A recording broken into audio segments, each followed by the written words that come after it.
Anyway, welcome back to the Reading Corner. Today we're covering Angela. It's a long time coming, but we're finally here. We're about to cut. Angela is the Vanguard and Asgardian, a warrior from Hell, and originally a Spawn character, but let's not get into that. So let's jump into our lore segment. Her sister's keeper. When mortals hear the word heaven, their minds conjure up images of endless cloudy plains where worthy souls can find eternal peace. But only those who have seen the realm of heaven firsthand know the truth. It is a nigh impenetrable fortress designed to prepare the angels who dwell there for one thing and one thing only: glorious war. None knew the reality of heaven better than Angela.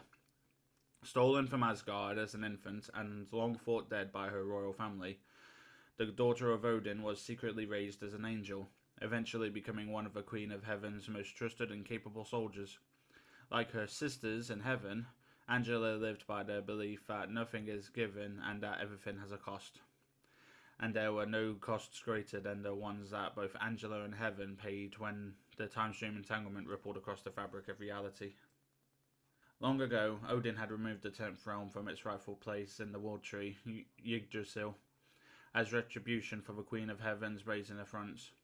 While Heaven's place in reality was eventually restored, allowing Angela to reunite with her long-lost siblings, the realm's tether to its home dimension had been subsequently weakened, and the time had finally come for that connection to be broken for good.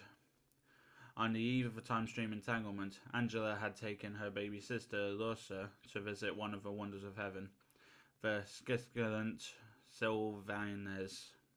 Little did Angela realize that this peaceful moment of sisterly bonding would soon end in unspeakable tragedy. The Hand of Heaven was caught off guard when the Desir, undead Valkyries devoted to Hela, attacked and snatched Larissa from her arms. Angela tried to give chase, but just as she was about to reclaim her sister from Desir's cursed clutches, a massive wave of chronal energy washed over the 10th realm. As time and space began to unravel, Heaven found itself unmoored. The entire realm was swept up in the time stream entanglement and deposited in another collapsing timeline. And all those who dwelled in the 10th realm, including Angela, found themselves caught in the undertow. For all of their century-long lives, the angels of heaven had readied themselves for battle, but none could have prepared for the conflict they had suddenly found themselves thrust into, an unending struggle between ancient gods and ruthless demons. As the Hand of Heaven, the captain of the angelic army, it was Angela's duty to put her personal strife aside and lead her fellow warriors into the fray. Though they fought valiantly, countless angels fell in the brutal conflict. Before long, even the Queen of Heaven herself became a casualty of war. As next in line for the throne, Angela reluctantly ascended to rule the 10th realm. And though she wished to avenge her fallen sisters of heaven, the fate of her real sister, Larissa, had never left her mind. She blamed herself for the child's disappearance and was determined to repay the debt she owed. Angela vowed that she would do whatever it took to find Larissa, even if it meant abandoning the confrontation at hand to scour every realm across every reality for the lost child. Fortunately, during her time on the battlefield, Angela had struck up an alliance with the Queen of Limbo, a powerful mutant sorceress. With a wave of her hand, the Queen of Limbo could summon portals that bridged the gap between dimensions. Thanks to her, Angela was able to return to her own dimension and resume her search for Larissa, and for the vile witch who had dared to steal her away. According to one of Heaven's all-seeing hierophants, Hela had been last seen vying for control of Asgard itself, so Angela first travelled to the fabled land of her birth. There, in the realm now known as Yggdrasil, she found a golden palace in disarray. Her father Odin was locked away in his chambers, deep in his Odin sleep. It was clear that a great conflict had taken place there recently, and while Hela may have been taken part in it, all signs pointed to the fact that Angela's adopted brother Loki had orchestrated the scheme. But neither Hela nor Loki were present now, nor was Angela's true brother, for, if she knew her siblings, they had most likely lost interest in the affairs of her own realm and had gone off to fight in some other conflict in Midgard. So, as they were wont to do, Angela decided to follow suit to see if she could gain any further insight into Hela's whereabouts. When she arrived on Midgard, Angela found the human world in a state of complete chaos.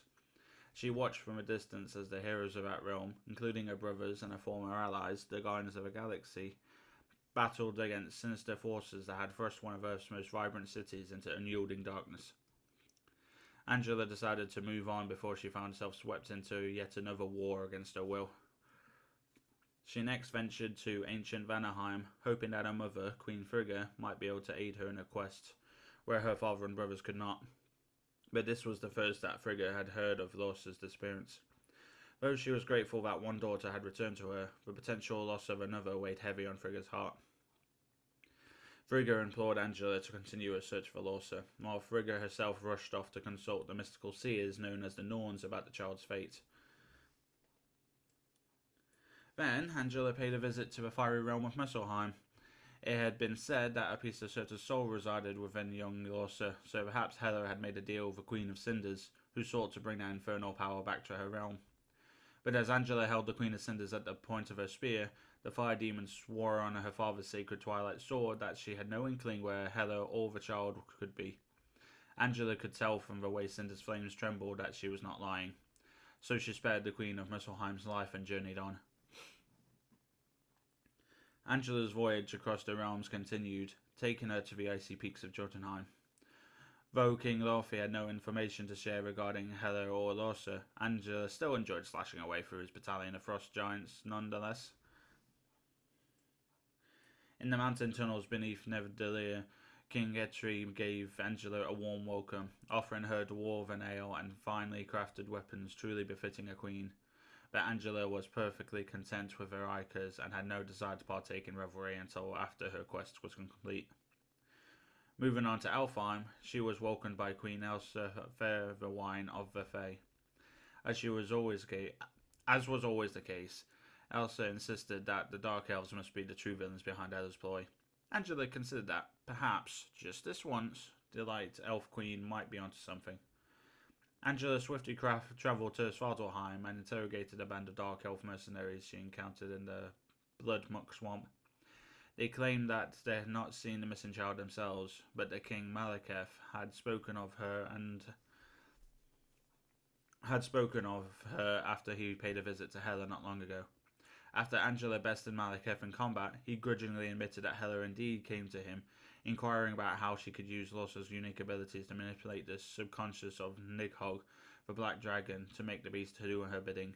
Angela knew that her next stop had to be beneath Asgard, where Nidhogg was often found gnawing on the roots of a Yggdrasil.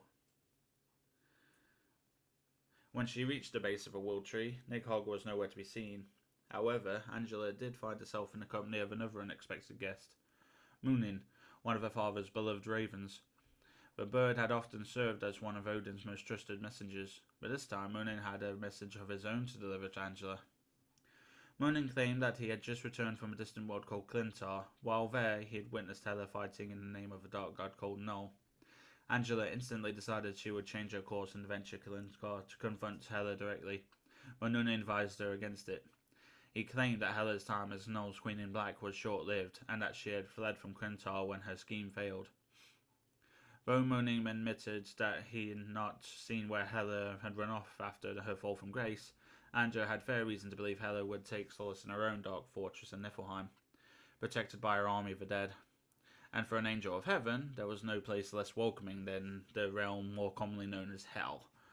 Still, she thanked Munin and set off for the Asgardian underworld. After what seemed like an eternity, Angela arrived on Nostrad, Niflheim's infamous shore of corpses. There, some of the most dangerous souls in hell wandered in perpetual anguish. Countless undead soldiers dared to attack Angela the moment she set foot on Nostrad's icy shore, but all were quickly dispatched with her legendary spear, save for one. This soul was different.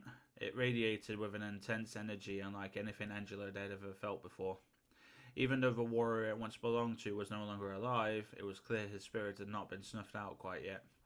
As the warrior's soul approached, his fist began to glow. The green and yellow tatters of his clothing fluttered in the frigid breeze, revealing a dragon-like symbol tattooed on the withered, decaying flesh of his chest. "Hold, warrior," Angela said. "I mean you no harm. It is only your queen I wish to shed to ribbons." "Not my queen," the undead warrior said with what sounded like a chuckle. I only serve Xiao Lao. Xiao Lao? Angela questioned. I have never heard that name before. You will, soon enough, the warrior replied, if you want to find Hela. Is this Xiao Lao here in Niflheim then? Angela queried. No, the warrior groaned. She's there, in Kun'Lun. Angela had heard of Kun'Lun. It was an enchanted realm that served as one of the so-called 7 capital cities of heaven. Hailing from the one true heaven, Angela had always dismissed Kun'Lun and its sister cities as nothing more than cheap imitations. But if Hela had taken sanctuary there, perhaps it was finally time to see if those realms lived up to their name. How does one get to Kun'Lun? Angela asked. It's a long, winding road, the warrior replied. But if I could find it, so can you. With that, the undead warrior reached out his hand and opened his glowing fist, revealing a dazzling crystal floating above his palm. It sparkled a brilliant green and was shaped like a dragon on the warrior's chest. This should lead you there, he said. A bit of Xiao Lao's chi, in crystal form. What can I do to repay you? Angela said. This one's on me, the warrior replied. Everything has a cost, Angela responded sternly. Fair enough, the warrior said as he began to walk away. How about this?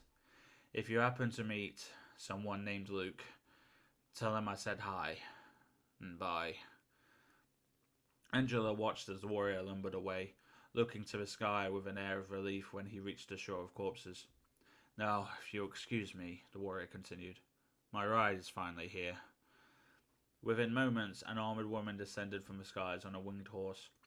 Angela recognized her as one of Odin's Valkyries, tasked with ushering the bravest, most noble souls to their final heroic reward in Valhalla.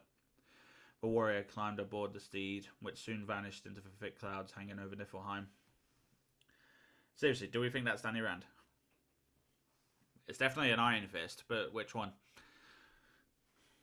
With that, Angela took flight once more as well, letting the strange, spirit-infused crystal guide her across the realms until she finally reached the mystical city of Kun'Lun. When she arrived, she soon discovered that she was not alone. An assemblage of heroes had gathered in that ancient land, preparing for an impending invasion. Among the champions, Angela spotted someone vaguely familiar, a man who wore green and yellow and had a dragon emblem on his chest, the same symbol sported by the undead warrior she encountered in Hell. You! Angela demanded. Are you the one they call Luke? No, the man replied, confused. I'm Lin Lai. You can just call me Iron Fist. You see, Angela said. Then I must seek audience with Xiao Lao. Get in line, lady, Iron Fist said with a smirk. The big guy's asleep right now, and is a mortal weapon. And as is a mortal weapon, that means I've got to deal with a mountain of problems. Doom's planning an attack on the heart of heaven. The 8th city of the Zhang somehow had merged with the other 7 as well. Oh, and I've been stuck babysitting the itty-bitty goddess that the Prince of Orphans took in. So unless you're planning to join the fight... Indeed I am, Angela said, raising a spear and charging at full speed towards the unsuspecting Iron Fist. Angela had thought she had caught the faintest trace of Alysa's unmistakable scent in the man's garments, and when he mentioned the itty-bitty goddess, her suspicions were confirmed. Whether this Iron Fist was working with Hela or not, Angela didn't know, but she did know this. When she finally found those who had taken her sister from her, the cost of their transgression would be high, perhaps the highest they would ever pay. So yeah, that's the lore segment. That basically that's what brings Angela to Kun'Lun and in conflict with the Iron Fist before, as we know from the Iron Fist lore segment, they finally settle the hatchets and now she basically helps protect lots of everybody, basically. As the playstyle was fun, she's basically a dive bombing run and gun vanguard. You swoop in, charge up your attack, swoop in, attack, dive bomb, do some damage, dive up again and sail away. It's the run and gun tactics are the way to go with Angela. And once, I'll be honest, I enjoyed it, playing as her, once I got the hang of the flying mechanics. That is clunky as hell. That being said, it was rather fun to have one moment playing the game, and I had Emma Frost literally grab me out of the sky and body me. I was fine, thank you. Unbelievable. Then there was also the time that Jeff the Land, or somebody playing Jeff the Landshark, one of my allies, decided to scoop me up along with the enemies and throw us off a ledge. Enemies on approach.